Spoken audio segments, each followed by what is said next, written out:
दोस्तों सभी को नमस्कार। मैं रामो सिंह लीगल एडवाइजर SLA आज आपके बीच में इंश्योरेंस में जो लॉफुल ऑब्जेक्ट कहते हैं कि लॉफुल ऑब्जेक्ट के लिए इंश्योरेंस होना चाहिए, वो लॉफुल ऑब्जेक्ट को बहुत अच्छे ढंग से कानून ने परिभाषित किया है इंश्योरेंस के लिए, उसे समझने की कोशिश करते हैं। The last factor which vitiates a valid contract is illegality of objects. जो इलीगलिटी है ऑब्जेक्ट्स की, जो इलीगलिटी है इंश्योरेंस के जो ऑब्जेक्टिव्स हैं वो उसमें क्या इलीगलिटी है उसे समझने की कोशिश करते हैं। When a contract is prohibited by statute और where it is regarded as illegal the contracts are thereby rendered void. जो इलीगल हैं, प्राइवेटेड है, स्टैट्यूट से प्राइवेटेड है, कानून की धाराओं से प्राइवेटेड है, अब कानून एक्ट से प्राइवेटेड है और कॉन्स्टिट्यूशन से प्राइवेटेड है। There is a difference unlawful and illegal. Unlawful में और इलीगल में डिफरेंस है, वो जैसे हम लोग आम भाषा में यूज़ करते हैं वैसा नहीं है। The word illegal is more tainted than unlawful. Illegal जो है ना, और the illegality affects collateral contract also whereas unlawful does not affect the enforceability of collateral contract. कोई भी कोलेटरल कॉन्ट्रैक्ट में उसके इन्फोर्सिएबिलिटी को रोकता नहीं है, लेकिन इलीगल ये शब्द जो है ना, इलीगल शब्द जो है ना, टेंट करता है, टेंटेड है। As it is expressed in section 10 that an agreement is enforceable as a contract only if it is made for lawful consideration and lawful object। lawful consideration के लिए, lawful object के लिए। lawful consideration का मतलब है कि लाभ जो मनी आप दे रहे हैं, जो कंसिडरेशन की मनी है वो मनी लॉफुली आई हुई हो, नहीं पता लगा कि मनी लॉन्ड्रिंग से आकर के पैसे लग रहे हैं या और कहीं से लग रहे हैं। लॉफुल ऑब्जेक्ट, आपका ऑब्जेक्ट भी क्लियर होना चाहिए, जो इंश्योरेंस करा रहे हैं वो लॉफुल है या नहीं है। As it is expressed in section 10 that an agreement is enforceable as a contract only if it is made for lawful consideration and lawful object. Section 23 further gives the circumstances under which consideration or object is treated unlawful। अब unlawful समझिए क्या है। The consideration of object of an agreement is lawful unless it is forbidden by law। forbidden by law, law ने से रोक लगाई हो। is of a such nature that if permitted it should defeat the provision of any law। किसी भी act के, किसी भी लॉ के प्रोविजन को वो सुपरसीड कर रहा है तो वो भी अनलॉफुल हो जाएगा। इज फ्रॉडुलेंट, किसी भी फ्रॉडुलेंट मीन्स का, फ्रॉडुलेंट में कहीं पे भी फ्रॉड उसमें साबित हो जाता है तो वो फ्रॉडुलेंट मीन्स का माना जाएगा और फ्रॉडुलेंट है तो वो अनलॉफुल हो गया। Involves or implied in injury to a person or property of another or. Involves or implies, implies का मतलब इन्वॉल्व भी है, इम्प्लाइज भी है। कभी किसी दूसरे की ऐसा कोई कॉन्ट्रैक्ट नहीं है जो दूसरे को नुकसान करने के लिए हो रहा है, वो भी अनलॉफुल ही है।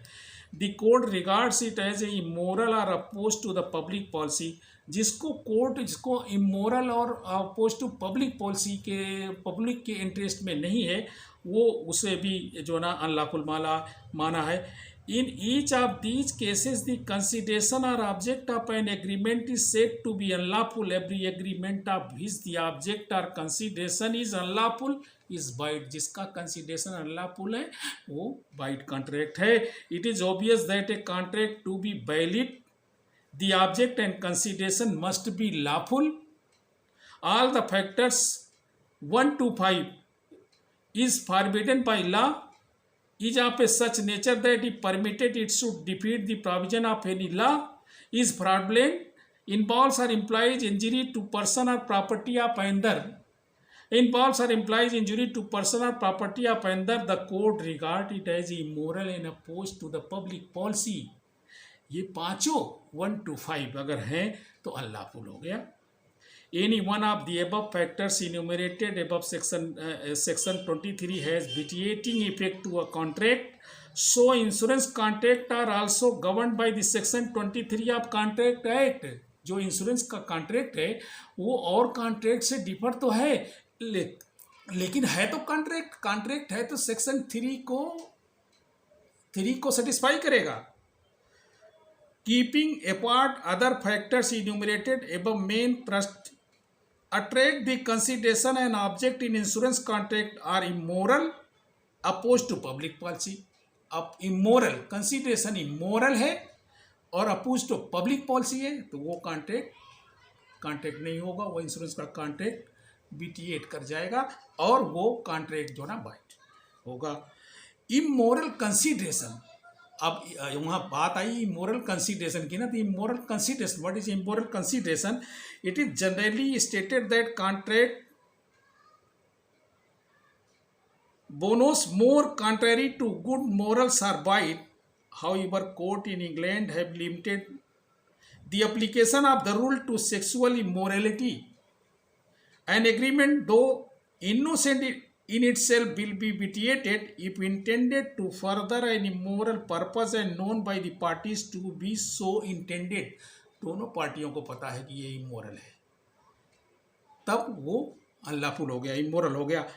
सम illustrations are needed to explain that, यहाँ पे इलस्ट्रेशन देते हैं। In Pearce versus Brooks the plaintiffs a firm of coach builders agreed with the defendant to hire to her miniature ब्रागम।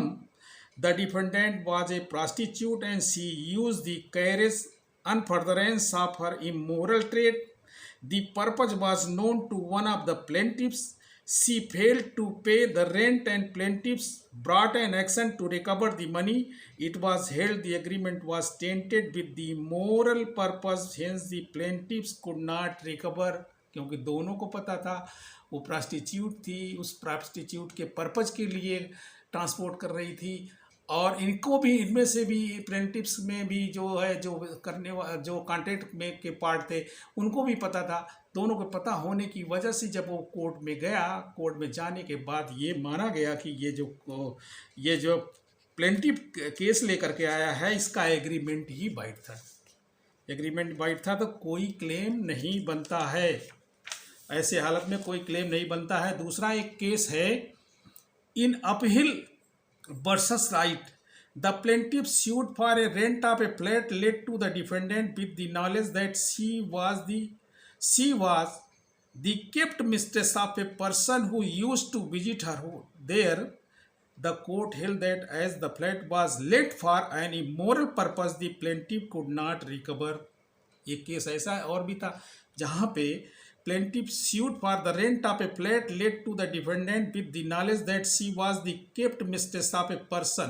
किसी आदमी की वो kept mistress थी, जिसको कहते हैं रखेल थी, उसको मालूम था, उसके लिए वो रेंट पे दिया हुआ था, उसको भी मालूम था, और वो भी इमोरल वर्क कर रहा था। तो इस इमोरल होने की वजह से वो जो है कॉन्ट्रैक्ट जो है ना, एग्रीमेंट को ही वाइड बना दिया गया। वो agreement of immoral cohabitation generally attract immoral purpose. In England contract in consideration of post illicit cohabitation are made for no consideration but are not illegal. जो जिसमें पैसे नहीं जा रहे हैं, ऐसे को नहीं माना है। इन नैम्पर रुमल वर्सेस बीरप्पा रुमल, the Madras High Court held that an agreement made in consideration of post cohabitation is valid, but now this judgment cannot be followed as being against public policy, though the ground stated is that the principle too far and passing the decision on other grounds, even though past consideration is considered to be good. How can a consideration tainted with immorality be treated as valid?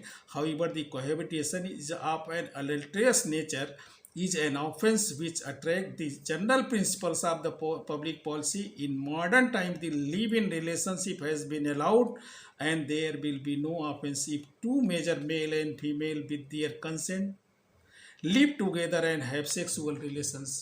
जो आजकल हो रहा है, वो पहले भी वो case थे, उनमें मोरलिटी माना जाता था, लेकिन अब धीरे धीरे करके टाइम चेंज के साथ साथ ये जो है ना मोरल में नहीं माने।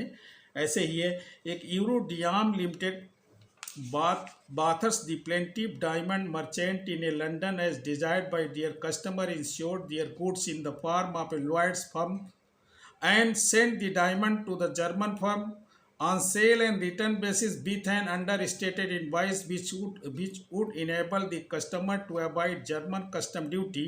One of the objection of the insurer was that the implied warranty under Section 41, same in the Section 43 of Indian law, that the adventure would be carried out lawfully was broken, but the court rejected the contentions on the ground that this section does not apply to non-marine policies and policy in question is non marine policy थी, उसमें marine policy के conditions को ये section 41 को ले रहे थे.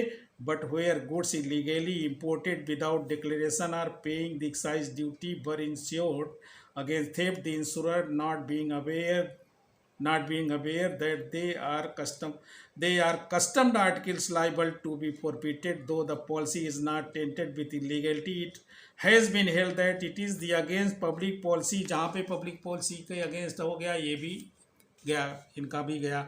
Opposed to public policy, अब क्या है opposed to public policy? The last clause in section 23 refers to the context in which the consideration of the object of an agreement is unlawful, as court regard it as opposed to public policy. The term public policy has not been defined in the act. It is left to the court to regard whether in the circumstances of a particular case the object or consideration is opposed to public policy. In doing so, the courts have always been following the rules of common law as establish by decided cases. कहीं पर define नहीं है, वो court decide करते हैं. Generally agreement which tend to be injurious to the public or against the public good is void as being contrary to public policy by itself cannot be defined precisely. It has been said to be very vague and its scope ill-defined. It is unruly horse, and when once you get astride it, you never know where it will carry. Means opposed to public policy, public good के, public interest के against हो. इन्हीं शब्दों के साथ मैं आपको theft के साथ कुछ शब्द इन्वॉल्व होने के बाद ये हम यहाँ तक पहुँचाए, और ये लॉफुल ऑब्जेक्ट में ही सारे के सारे डिफिनीशंस और समझ के लिए मैंने ये वीडियो बनाने की कोशिश किया है. आशा है कि आप लोग इसको समझने की कोशिश करेंगे. समझे हैं तो आपको हाथ जोड़ के प्रणाम करते हुए कहता हूँ कि लाइक करें, सब्सक्राइब करें, शेयर करें, आगे बढ़ाएं, वीडियो को आगे बढ़ाएं. Thank you very much. प्रणाम.